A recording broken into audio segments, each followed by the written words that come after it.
Hey ma'am ngasi video da ma'am butaram nokchari engangom shilpi so koino hojik le irise katabil khungi laisang dani akoi khungi le imai ben ma'am chike sika akoi mombati am pai duna hoji hoji thokliba manipur da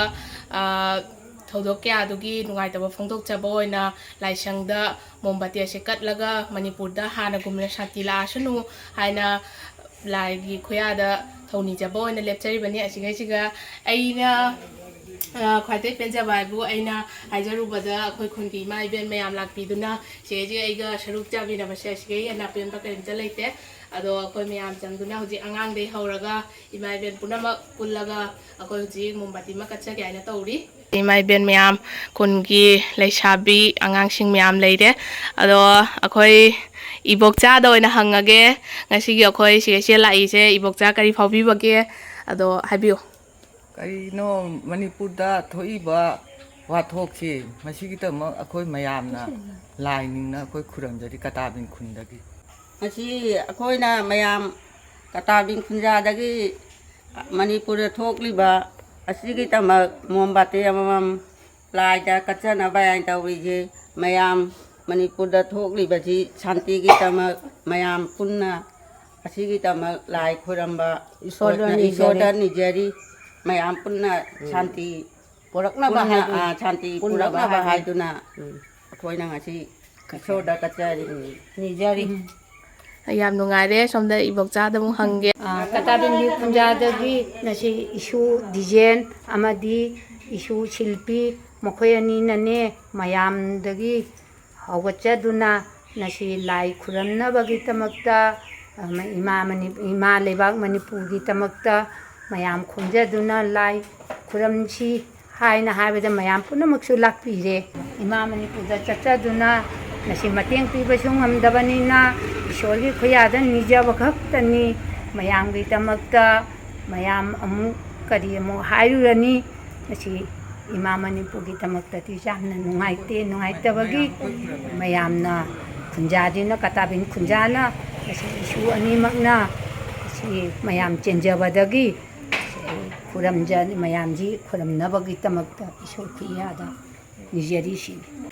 ꯁꯥꯟꯇꯤ ꯄꯥꯝꯃꯤ ꯃꯌꯥꯝ ꯏꯪꯅ ꯂꯩꯃꯤꯟꯅꯕ ꯄꯨꯟꯅ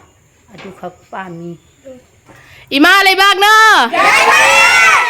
okay ꯑꯩꯈꯣꯏ ꯄꯨꯝꯅꯃꯛ ꯊꯝꯃꯁꯤ ꯌꯥꯝ ꯐꯖꯔꯦ ꯌꯥꯝ ꯐꯖꯔꯦ ꯊꯤꯛ ꯊꯤꯛ ꯊꯤꯛ ꯑꯩꯈꯣꯏ ꯚꯥꯏꯔꯦ ꯌꯨꯗ꯭ꯔꯣ ꯋꯥꯇꯤꯡ ꯁꯥ ꯊꯝꯁꯤꯌꯦ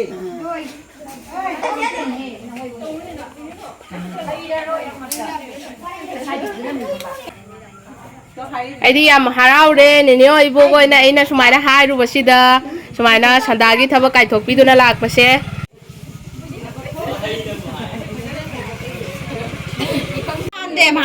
महादेव का थान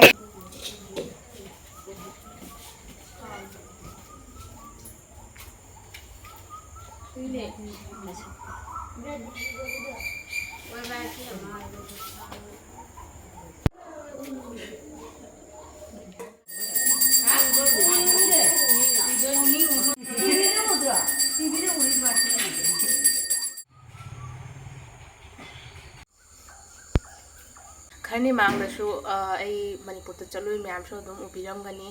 सना लेपाक मणिपुर चलुना खरनी मैम का टाइम स्पेंड तब फंगजे लाइक फबने है खजे सना लेपाक मणिपुर अखोई मैटे की हौरफम मणिपुर चटपसी अखोई बांग्लादेश मैटे की ड्रीम नि चटपसे अदो लाइक फना चटप फंगुरे यामना नुंगाई अदो हुजी हुजी मणिपुर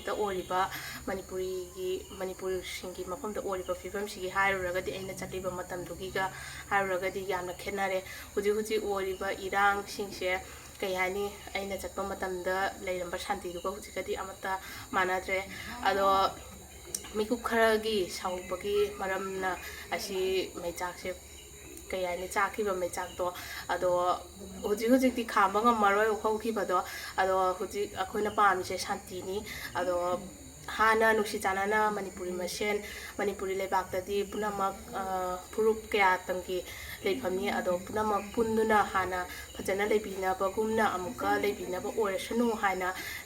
अखोइगी खुनगी लाइसंगसिदा अखोइ म्याम ꯀꯇꯥꯕꯤꯜꯒꯤ ꯈꯨꯟꯖꯥꯒꯤ ꯑꯍꯟ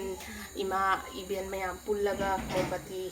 ꯃꯆꯥ ꯑꯃꯃꯝ ꯀꯠꯂꯒ ꯁꯥꯟꯇꯤ ꯂꯥꯛꯄ ꯑꯣꯏꯔꯁꯅꯨ ꯍꯥꯏꯅ ꯈꯨꯔꯨꯝꯖꯕꯅꯤ ꯑꯗꯣ ꯑꯁꯤꯁꯦ ꯑꯩꯈꯣꯏ ꯀꯇꯥꯕꯤꯜ ꯕꯪꯒ꯭ꯂꯥꯗꯦꯁꯀꯤ ꯀꯇꯥꯕꯤꯜ ꯈꯨꯟꯖꯥꯒꯤꯇ ꯅꯠꯇꯦ ꯕꯪꯒ꯭ꯂꯥꯗꯦꯁꯀꯤ ꯑꯣꯏꯕ ꯃꯤꯇꯩ ꯄꯨꯝꯅꯃꯛꯀꯤ ꯑꯁꯤ ꯅꯤꯡꯖꯕꯅꯤ ꯑꯁꯤ ꯃꯅꯤꯄꯨꯔꯗ ꯏꯃꯥ ꯂꯩꯕꯥꯛ ꯃꯅꯤꯄꯨꯔꯁꯦ ꯑꯃꯨꯛꯀ ꯍꯥꯟꯅꯒꯨꯝꯅ ꯁꯥꯟꯇꯤ